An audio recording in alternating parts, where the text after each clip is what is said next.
Hello, and welcome back to another edition of Carrie's Gardening Channel.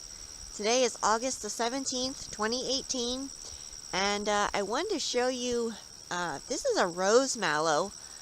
They're also called hardy hibiscuses, and these are a perennial, sorry about that, these are a perennial here for me in Pennsylvania in zone 5B,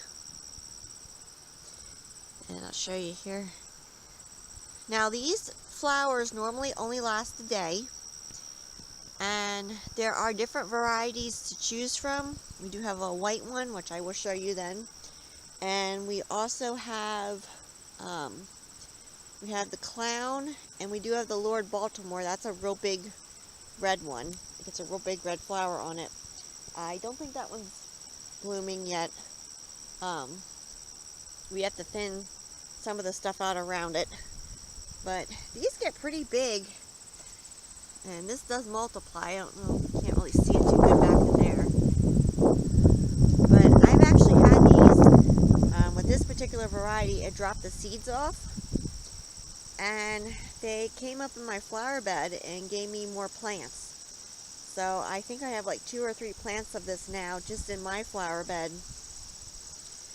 And these do multiply, so you can divide them out.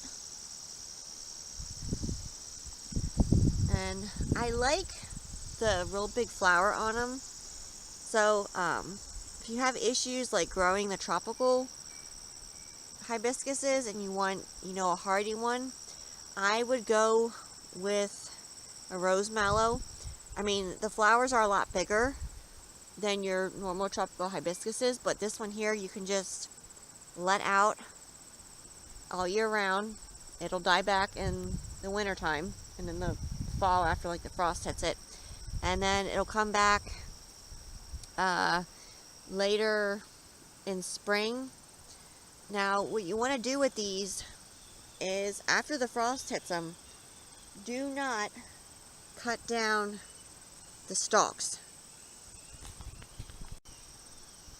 And the reason that you don't want to cut the stalks down is what'll happen when you get snow and it thaws, or you get rain or something.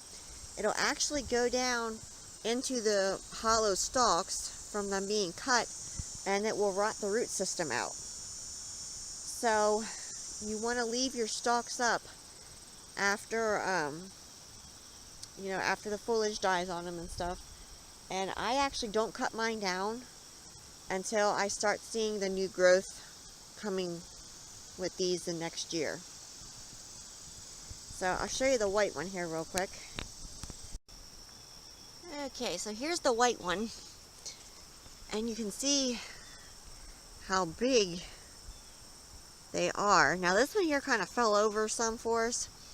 It needs divided out, and then this pumice grass here is kind of crowding it out some, so we'll have to divide this then. Now the one in my flower bed, I actually started that one from seed. I took one of the seed pods when it was done, when it was ready to be harvested, and I collected the seeds out of it and I planted them. And that's actually how I started out with the one in my flower bed, and it did actually seed true. So now this right here, this is Japanese beetle damage. Japanese beetles will eat these things. So yeah, here's one right here. We're going to be getting rid of that one. So that is one thing that you do have to watch out for, because they will munch on them.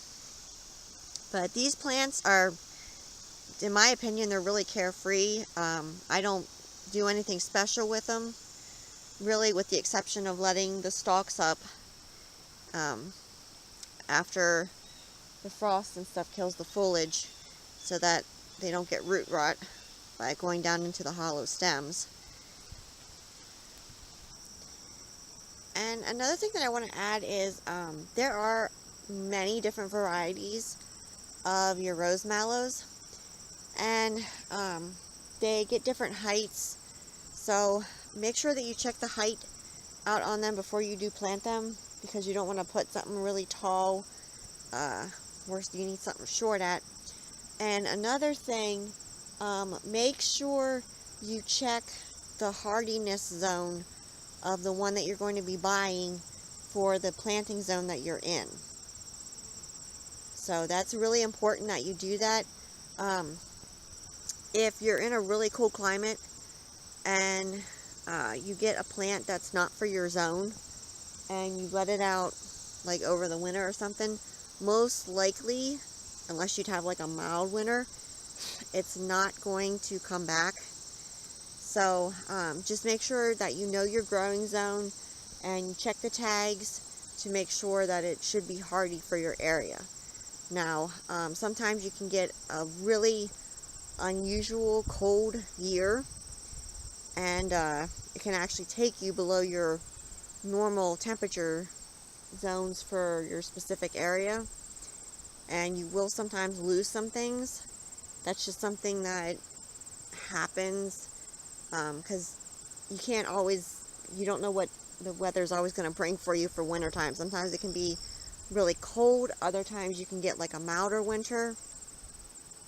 So it's really important to know what growing zone you're in and to check the tags before you purchase them to make sure what you're growing should be okay for your area.